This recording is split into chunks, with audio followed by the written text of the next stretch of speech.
जी हाँ दोस्तों, आज के इस वीडियो के माध्यम से हम बात करेंगे एमपी बीएड एमएड एडमिशन्स के BA BEd BSc BEd BPEd MPEd additional third round के बारे में। आप सभी को पता होगा कि एडिशनल थर्ड हमारा आ चुका है। ठीक है, एडिशनल थर्ड राउंड कहिए चाहे आप सिक्स राउंड कहिए, बात एक ही है। और इस राउंड के बारे में आप सभी को अच्छी से पता होगा क्योंकि मैं काफ़ी लेट वीडियो बना पा रहा हूँ। लेकिन एडिशनल थर्ड राउंड के बारे में आज के इस वीडियो के माध्यम से मैं सारी इन्फॉर्मेशन आपको बताऊंगा। कुछ ऐसी चीज़ें हैं जो आपके लिए जानना जरूरी है। तो एडमिशन कैसे होगा, क्या प्रोसेस रहेगी, मेरिट लिस्ट कब आएगी, ठीक है, फीस कब जमा होगी और लास्ट डेट कितनी रखी गई है, सारी चीज़ों को हम अच्छे से समझेंगे ऑफिशियल नोटिफिकेशन के माध्यम से।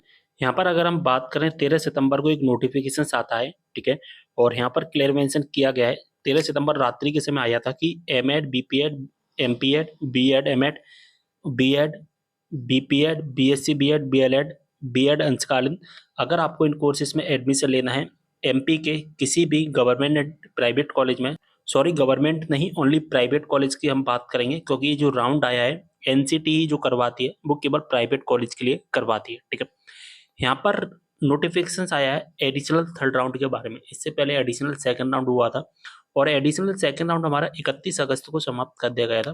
ठीक है, 30 अगस्त 31 अगस्त जो लास्ट डेट रखी गई थी उसकी। ठीक है, लेकिन यहाँ पर जो एडिशनल थर्ड राउंड है हमारा 14 सितंबर से स्टार्ट हो गया, 18 सितंबर तक यहाँ पर चला। यहाँ पर 18 सितंबर तक क्या हुआ, रजिस्ट्रेशन हुआ, चॉइस फिलिंग हुआ।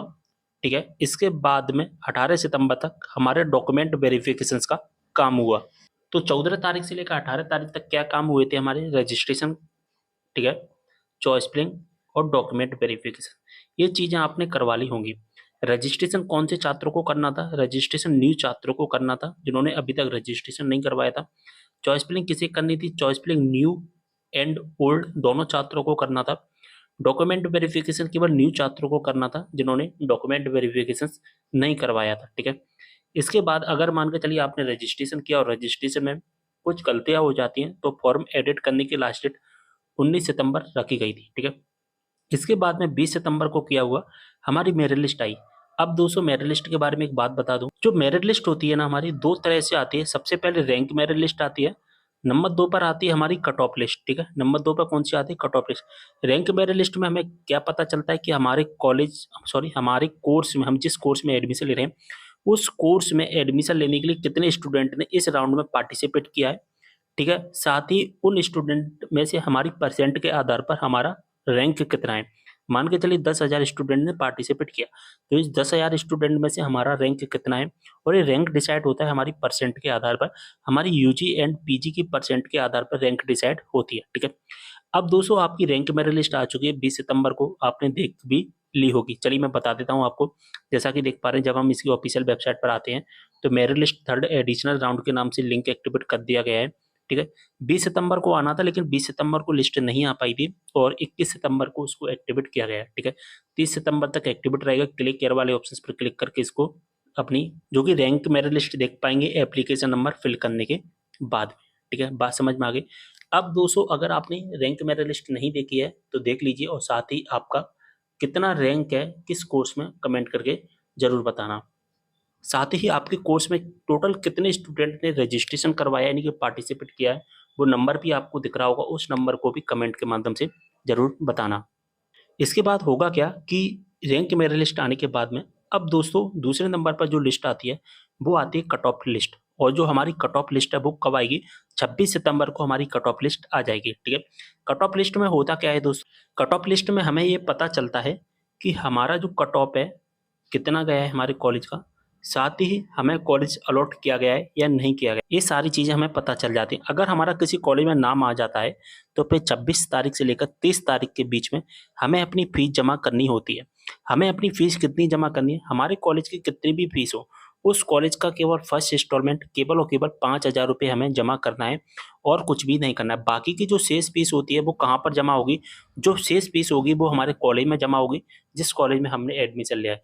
हमारे कॉलेज की टोटल फीस कितनी है वो आपको कॉलेज से पता करनी होगी। ठीक है, कॉलेज से आपको पता चल जाएगी, लगभग 60-70 हज़ार के बीच में, ज़्यादा से ज़्यादा 60 या 70, बस इतनी फीस रहती है, इससे ज़्यादा नहीं रहती। लेकिन जो भोपाल इंदौर में जाएंगे तो वहाँ पर 80,000 तक भी फीस हो सकती है। ठीक है, तो आप अपने कॉलेज में बात कर लेना कि आपके कॉलेज की टोटल फीस कितनी है।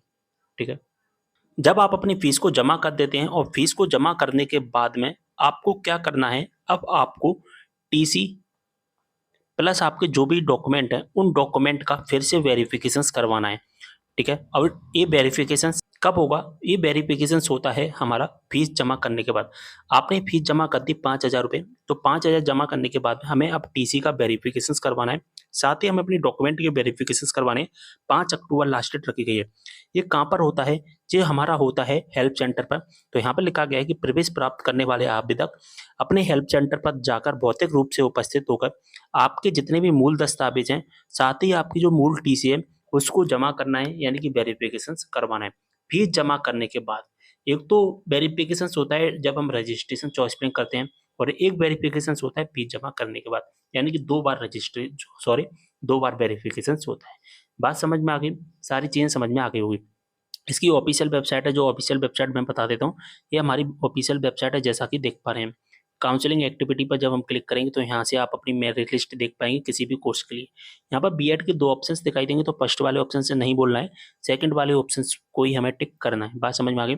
नोटिफिकेशन से डाउनलोड कर सकते हैं, नोटिफिकेशन डाउनलोड करने का भी लिंक एक्टिवेट कर दिया गया है। सारी चीजें समझा दी। कोई भी डाउट हो कमेंट करना। मिलते हैं अगले वीडियो में एक और जानकारी के साथ, तब तक के लिए बाय।